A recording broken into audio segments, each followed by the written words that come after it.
Hi, എല്ലാവർക്കും നമസ്കാരം. അപ്പോൾ ഇന്നലെ ഞങ്ങളുടെ അവിനാശിയിലെ സ്റ്റേ കഴിഞ്ഞ് ഇന്ന് വെളുപ്പിന് ഒരു ഏകദേശം 4:30 ഇപ്പോൾ ഞങ്ങൾ റൂമൊക്കെ വെക്കേറ്റ് ചെയ്ത് അങ്ങനെ ചെന്നൈക്ക് അവിനാശിയിൽ നിന്ന് പുറപ്പെടാൻ പോവുകയാണ്. ഈ ചാനൽ സബ്സ്ക്രൈബ് ചെയ്യാത്തവരുണ്ടെങ്കിൽ ഒന്ന് സബ്സ്ക്രൈബ് ചെയ്ത് ബെല്ലൈക്കൺ പ്രസ് ചെയ്ത് വിടുക. പിന്നെ ഈ ഡേ 1 വീഡിയോയുടെ ലിങ്ക് നമ്മുടെ ഡിസ്ക്രിപ്ഷനിൽ കൊടുത്തിട്ടുണ്ട്. അവിനാശിയിൽ നിന്ന് ചെന്നൈയിലേക്ക് 8 മണിക്കൂറാണ് നമുക്കിപ്പോൾ ട്രാവലിംഗ് ടൈം കാണിക്കുന്നത്. വെളുപ്പിന് നേരത്തെ ഇറങ്ങാൻ കാരണം രാവിലെ തന്നെ ആകുമ്പോൾ അധികം വണ്ടികളൊന്നും ഇല്ലാണ്ട് നമുക്ക് നല്ല ഫ്രീ ആയിട്ട് റോഡ് ഫ്രീ ആയിരിക്കും. അങ്ങനെ അതുകൊണ്ട് നമുക്ക് സ്പീഡിൽ പോകാമെന്നുള്ളൊരു കൺസെപ്റ്റിലാണ് ഇറങ്ങിയിരിക്കുന്നത്. ഇപ്പോൾ സേലം എത്താറായി. നമ്മൾ സേലം ബൈപ്പാസ് വഴിയാണ് പോകുന്നത്. സേലം ടൗൺ ടച്ച് ചെയ്യുന്നില്ല. അപ്പോൾ ജസ്റ്റ് നേരം വെളുത്ത് തുടങ്ങി.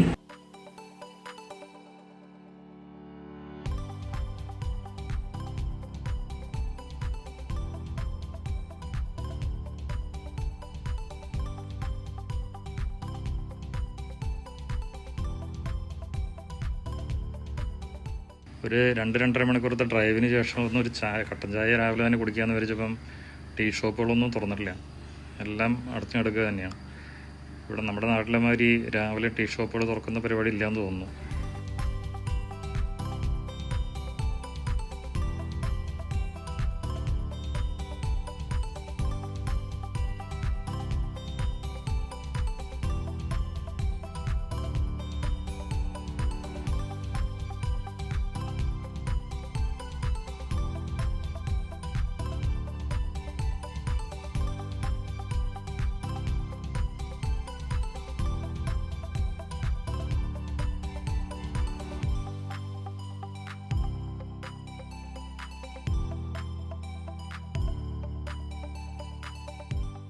മൂന്ന് മണിക്കൂറത്തെ ലോങ് ഡ്രൈവിന് ശേഷം ഒരു സ്ഥലം കണ്ടു. ഞങ്ങൾ പോകുന്ന വഴിക്ക് ഒരു ഹോട്ടലുകളോ കാര്യങ്ങളോ ഒന്നും ഉണ്ടായില്ല ചായ കുടിക്കാനായിട്ട്. പക്ഷേ ഇവിടെ നല്ലൊരു ഏരിയ, ഒരു പാർക്കിംഗ് ഏരിയയൊക്കെ ആയിട്ട് നമുക്ക് ഇപ്പോൾ കിട്ടി. ഇത് അടയാർ ആനന്ദഭവൻ എന്ന് പറഞ്ഞിട്ട് ഒരു തമിഴ്നാട്ടിലെ ഒരു ഹോട്ടൽ ചെയിനാണ്. നല്ല സ്റ്റാൻഡേർഡ് ഹോട്ടലാണ്. നമുക്ക് ഒരു നീറ്റ് ആൻഡ് ക്ലീൻ ആയിട്ടിരുന്ന് കഴിക്കാവുന്ന ഒരു സംഭവമാണ്. അപ്പം ഞാൻ ഓർഡർ ചെയ്ത ഒരു മിനി ടിഫിനാണ്. അപ്പോൾ ഒരു വലിയ ഇഡ്ഡലി ഉണ്ട്, ഒരു കുട്ടി മസാല ദോശ, ഒരു വട, പൊങ്കൽ, ഒരു സ്വീറ്റ്, പിന്നെ 3 ചട്നി, പൂരി. ഫുഡൊക്കെ കഴിഞ്ഞ് വണ്ടി കയറി ട്രാവലിംഗ് സ്റ്റാർട്ട് ചെയ്തു. അപ്പോൾ എൻ്റെ ബാറ്റൺ അടുത്ത സാരഥിക്ക് കൈമാറി. അപ്പോൾ പുലിക്കുട്ടിയാണ് വണ്ടി ഓടിക്കുന്നത്.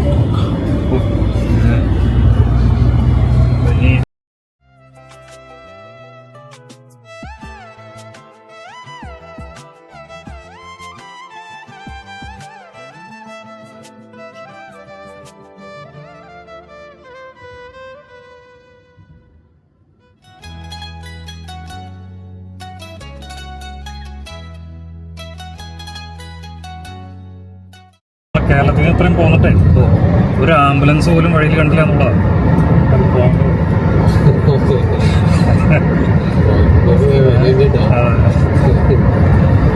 കേരളത്തില് ഇത്ര ദൂരം പോവുകയാണെങ്കിൽ നമ്മളെ തൃശ്ശൂർ എറണാകുളം പോവുകയാണെങ്കിൽ എത്ര ആംബുലൻസ് കാണുന്നുണ്ട്? തലങ്ങും ആംബുലൻസ് നല്ല അടിച്ച് പോകണം. ബ്ലോക്കിലോട്ട് കിടന്ന് പോകണമാണ്. ഇവിടെ ഇത്രയും ദൂരം ഇവർ പോകുന്നുണ്ട് ഒരു ആംബുലൻസ് പോലും കാണാനില്ല. ഹോസ്പിറ്റലുകളും അധികം കാണാനില്ല.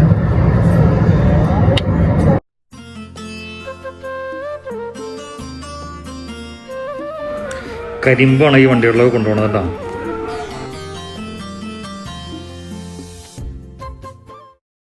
ആംബുലൻസ് കണ്ടില്ല എന്ന് പറയും. തമിഴ്നാട്ടിൽ കിടന്നിട്ട് ഒരു 450 കിലോമീറ്റർ ഓടി. ആകെ കണ്ട ആംബുലൻസ്. നേരത്തെ ഞങ്ങൾ ആംബുലൻസ് കണ്ടില്ല എന്ന് പറഞ്ഞു. പക്ഷെ ഒരു ആംബുലൻസ് പോകുന്നുണ്ട് വളരെ സൈലൻ്റായിട്ട്, ആളൊന്നും ഇല്ല എന്ന് തോന്നുന്നു. ഏതൊരു കല്യാണത്തിന് പോണ വണ്ടിമാരി പോകുന്നുണ്ട്. വേറെ അലങ്കാര ലൈറ്റുകളൊന്നും ഇട്ടില്ല. അതാണ് ആകെ കണ്ട ആംബുലൻസ്. കോയമ്പത്തൂർ ചെന്നൈ റോഡിലെ ടോള് ഇഷ്ടംപോലെ ടോളുകളുണ്ട്. പക്ഷെ റോഡ് കുഴപ്പമില്ല, അഡ്ജസ്റ്റ് ചെയ്യാം. വലിയ കുഴപ്പമില്ലാത്ത റോഡുകളാണല്ലോ. 4 ലൈൻ ചവിട്ടി പിടിച്ച് പോരാൻ പറ്റുന്ന റോഡ്. ഇവിടെ ടോളില് ആളുകൾ ഓരോ സാധനങ്ങളൊക്കെ കൊണ്ട് വിൽക്കാൻ നിൽക്കുന്ന കാഴ്ചയൊക്കെ കാണാം. അതിൽ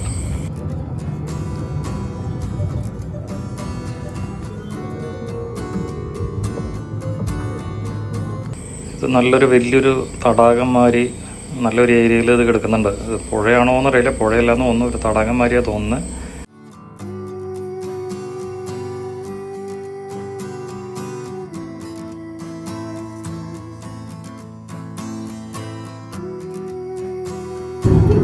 ലോറി ബേസാണ് ഇവിടെ.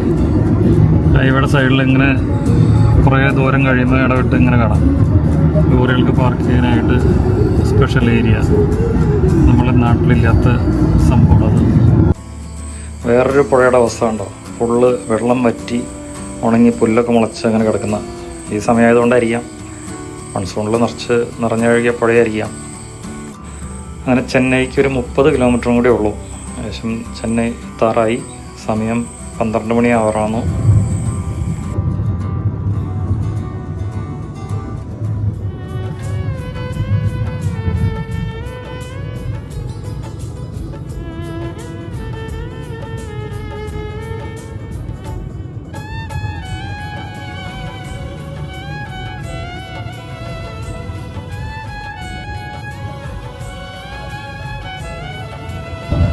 മെട്രോ പല ലൈനായിട്ട് ഇങ്ങനെ പണി നടന്നുകൊണ്ടിരിക്കുക. ഒരു സ്റ്റേഷനിൽ 4 മെട്രോ ലൈനൊക്കെയാണ് പോകുന്നത്. അങ്ങനെ ഞങ്ങൾ ചെന്നൈയിലെത്തി നേരെ റൂമിലേക്കാണ് പോണത്. റൂമിൽ പോയി ഒന്ന് ഫ്രഷ് ആയിട്ട് വേണം പുറത്തിറങ്ങാനായിട്ട്. ഇവിടെ എത്തി ചെന്നൈയിൽ റൂം എടുത്തു. റൂം എടുക്കാനായിട്ടൊന്ന് കറങ്ങി, പക്ഷേ നമുക്കൊരു ബഡ്ജറ്റ് ഫ്രണ്ട്ലി ആയിട്ട് റൂം കിട്ടി.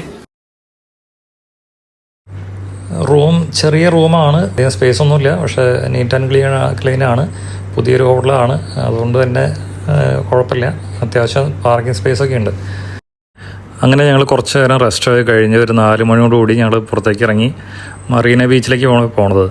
മറീന ബീച്ചിൽ ഒരു 5 മണിക്ക് ശേഷം എത്തിയ വെയിലൊക്കെ ആറിയിട്ട് എത്താവുന്ന രീതിയിലാണ് പോയിക്കൊണ്ടിരിക്കുന്നത്.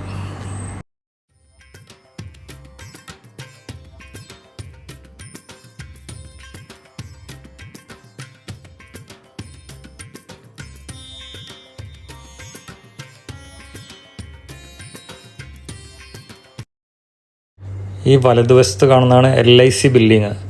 ഇത് ഒരു 10-25 വർഷം മുമ്പ് വരെ ഒരു ഐക്കണിക് ബിൽഡിംഗ് ആയിരുന്നു. ചെന്നൈയിൽ ഏറ്റവും ടോളസ്റ്റ് ബിൽഡിംഗ് ആയിരുന്നു 10-25 കൊല്ലം മുമ്പ് വരെ. ഇപ്പം ഇതിനേക്കാളും വലിയ ബിൽഡിങ്ങുകളൊക്കെ വേറെ ആയി തുടങ്ങി.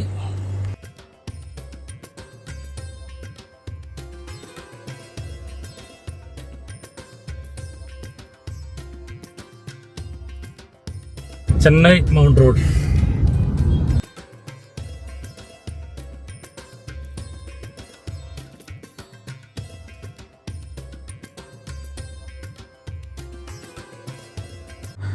ഇത് ചെന്നൈ ഗവൺമെൻറ് മെഡിക്കൽ കോളേജ് ഹോസ്പിറ്റലാണ്. ഇടതുവശത്ത് കാണുന്ന വലിയൊരു കോമ്പൗണ്ടാണ് കേട്ടോ.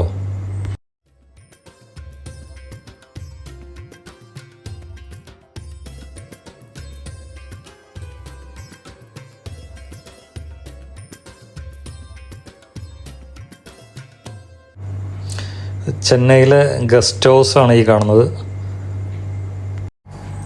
India Zimbabwe 2020 world cup match നടക്കുന്ന സ്റ്റേഡിയമാണ് ചെപ്പക് സ്റ്റേഡിയം. ഇത് മറീന ബീച്ചിൻ്റെ തൊട്ടടുത്ത് തന്നെയാണ്. നാളെ ഇവിടെയാണ് കളി നടക്കുന്നത്.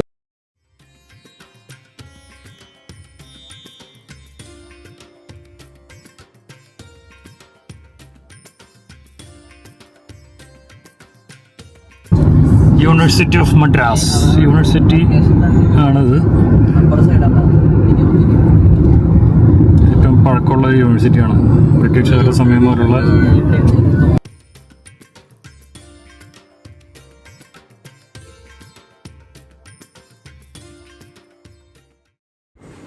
ഇന്ത്യൻ കോസ്റ്റ് ഗാർഡിൻ്റെ കമാൻഡിങ് ഓഫീസാണത്. നേവിയും എല്ലാം ഓഫീസ് ഇവിടെയാണ് വരുന്നത്.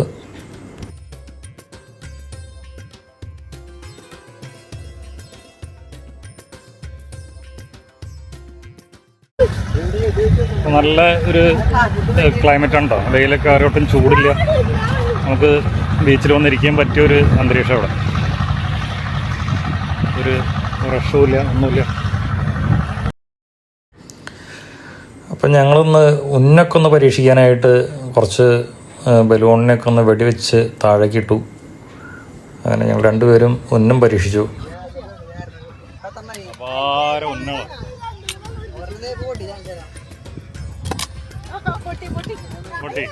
മറീന ബീച്ച് അവിടുന്ന് റോട്ടിൽ നിന്ന് ഒരു 1/2 കിലോമീറ്റർ കൂടുതലുണ്ടെന്ന് തോന്നുന്നു.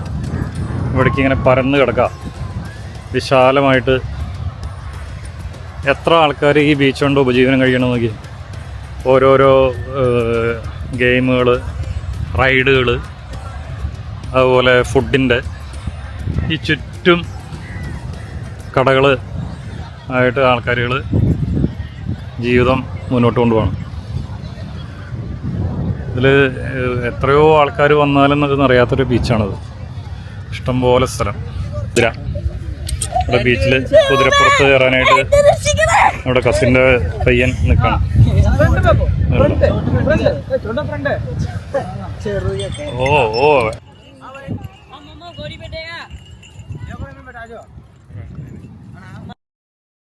ഒരു പശുക്കുട്ടി ഇങ്ങനെ പ്രസവിച്ചിട്ടേക്കാം. അതിനെ നക്കി തുറന്നു. ഇതുണ്ട്, ഇപ്പം ജനിച്ച് വീണ പശുക്കുട്ടിയാണത്.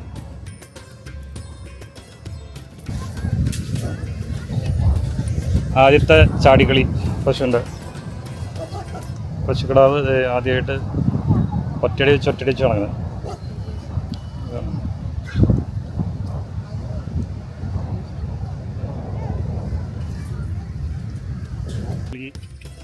അത് എഴുന്നേറ്റ് നിന്ന് 4 കാലിൽ നിൽക്കാൻ നോക്കുകയാണ്. അതുകൊണ്ട്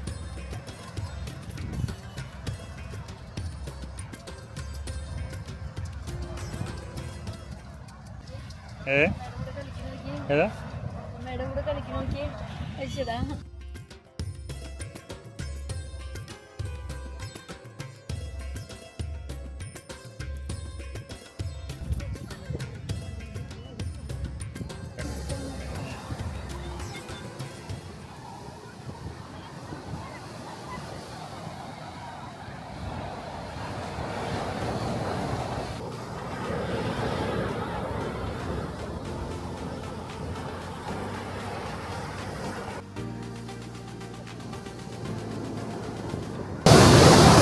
ചെറുതായിട്ട് ഇരുട്ടായി തുടങ്ങി. ലൈറ്റൊക്കെ മങ്ങി തുടങ്ങി.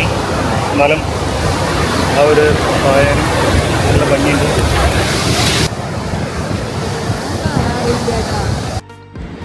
നല്ല മീനുകളൊക്കെ ഇങ്ങനെ മുളകിട്ട് വറക്കാനായിട്ട് ഇങ്ങനെ വെച്ചുകൊണ്ടിരിക്കുക. ആളുകൾ വന്ന് നോക്കി. പക്ഷേ അത്ര തിരക്കൊന്നും കാണുന്നില്ല അതിൽ.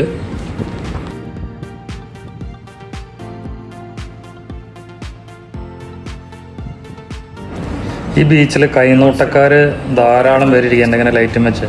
അപ്പോൾ ഞങ്ങൾ പോണ വഴിക്ക് ഒരു കൈനോട്ടക്കാരനെ ഒന്ന് കണ്ടു. അപ്പോൾ അതിൽ തത്തയും എലിയൊക്കെ ഉണ്ട്. അവരാണ് നമ്മുടെ കാർഡ് എടുക്കുന്നത്.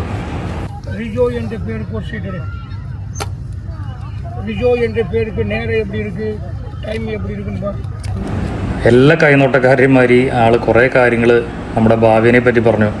അത് കേട്ടപ്പോൾ മനസ്സിന് വളരെ സുഖം, ഭയങ്കര സന്തോഷമായി. അപ്പോൾ അതൊക്കെ ശരിയാവണമെങ്കിൽ വീണ്ടും ഒരു പ്രാവശ്യം ആളെ വന്ന് ഇവിടെ കാണാം എന്നും പറഞ്ഞ് ആൾക്കൊരു നന്ദിയും പറഞ്ഞ് ആൾ ചോദിച്ച പൈസയും കൊടുത്ത് അങ്ങനെ മെല്ലെ നടന്നു. ഈ ബീച്ചിൻ്റെ തൊട്ടരിയത്ത് തന്നെയാണ് നമ്മുടെ മഹാരഥന്മാരായ MGRഉം ജയലളിതയും ഒക്കെ അന്ത്യവിശ്രമം കൊള്ളുന്ന ശവകുടീരങ്ങൾ. MGRൻ്റെ സ്മൃതി മണ്ഡപമാണിത്. MGR കണ്ടാക്കി വെച്ച് നിൽക്കുന്നത്. ഇത് ജയലളിതയുടെ സ്റ്റാച്യു ആണ്. ഇതിൽ പോലീസിൻ്റെ സെക്യൂരിറ്റിയും ഇതെല്ലാം ഫുൾ ടൈം ഉണ്ട്. ഇത് 2 പേരുടെയും ഒറ്റ കോമ്പൗണ്ടിലാണ്. ഒരു എൻട്രൻസ് ആണ്. ഉള്ളിലേക്ക് കയറി കഴിഞ്ഞിട്ട് 2 സൈഡിലായിട്ടാണ് ഇതിന് രണ്ടും സ്ഥിതി ചെയ്യുന്നത്. MGRൻ്റെ സ്മൃതി മണ്ഡപം ഇപ്പോഴും കടാവിളക്ക് കത്തിച്ച്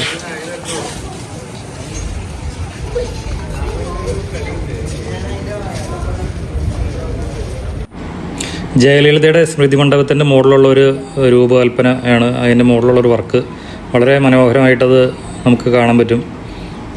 ഇപ്പോൾ സമയം ഏകദേശം 8 മണിയായി. പക്ഷെ അന്നിരുന്നാലും ആളുകൾ ഇപ്പോഴും അത് സന്ദർശിക്കാനായിട്ട് വന്നുകൊണ്ടിരിക്കുന്നുണ്ട്. 9-9:30 വരെയാണ് അവിടെ എൻട്രൻസ് ഉള്ളൂ. ആളുകൾ ഓരോരുത്തരായിട്ട് ഇങ്ങനെ വന്ന് സന്ദർശിച്ച് പോകുന്ന കാഴ്ച നമുക്ക് കാണാൻ പറ്റി.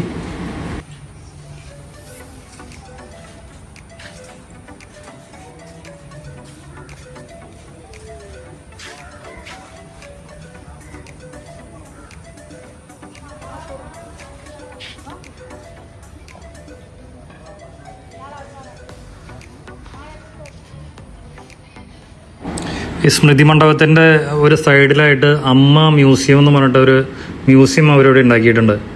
അപ്പോൾ അതിൽ ഞങ്ങൾ കയറിയില്ല, കാരണം വെച്ചിട്ടുണ്ടെങ്കിൽ രാത്രി ആയതുകൊണ്ട് അവിടേക്ക് എൻട്രൻസ് ഇല്ല. അതിലെല്ലാം അവർ ഡിസ്പ്ലേയിൽ വെച്ചിട്ടുണ്ടെന്ന് പറയും. ഇവർ ഉപയോഗിച്ച സാധനങ്ങളെല്ലാം അതിൽ ഡിസ്പ്ലേയിലുണ്ടെന്നാണ് അവർ പറഞ്ഞത്.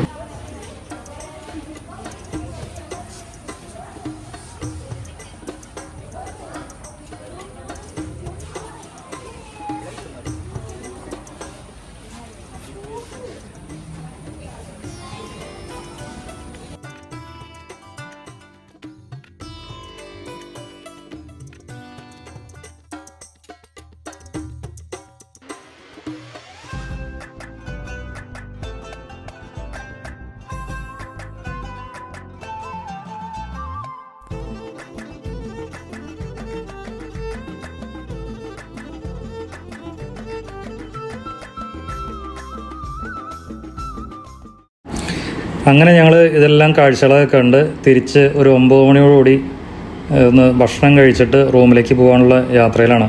ഈ ഫ്ലൈ ഓവറുകളൊക്കെ ഉണ്ട്. നമ്മുടെ വീട്ടിൽ കല്യാണത്തിന് ലൈറ്റ് ഇട്ട മാതിരിയാണ് അതെല്ലാം ഡെക്കറേറ്റ് ചെയ്തിരിക്കുന്നത്. വളരെ മനോഹരമായിട്ട് നല്ല LED ലൈറ്റുകളൊക്കെ ഇട്ട് നല്ല ഭംഗിയിൽ ചെയ്തിട്ടുണ്ട്. ഞങ്ങൾ താമസിക്കുന്ന സ്ഥലം ടി നഗറാണ്. ഇവിടുത്തെ ഷോപ്പുകളൊക്കെ വളരെ മനോഹരമായിട്ട് രാത്രിയിൽ നല്ല ഡെക്കറേഷനൊക്കെ ചെയ്ത് എല്ലാ ഷോപ്പുകളും നല്ല ഭംഗിയിൽ നമുക്ക് കാണാൻ പറ്റി. ഇനി ഇതിൻ്റെ അടുത്ത ഭാഗമായിട്ട് നമുക്ക് വീണ്ടും കാണാം. എല്ലാവർക്കും വണക്കം.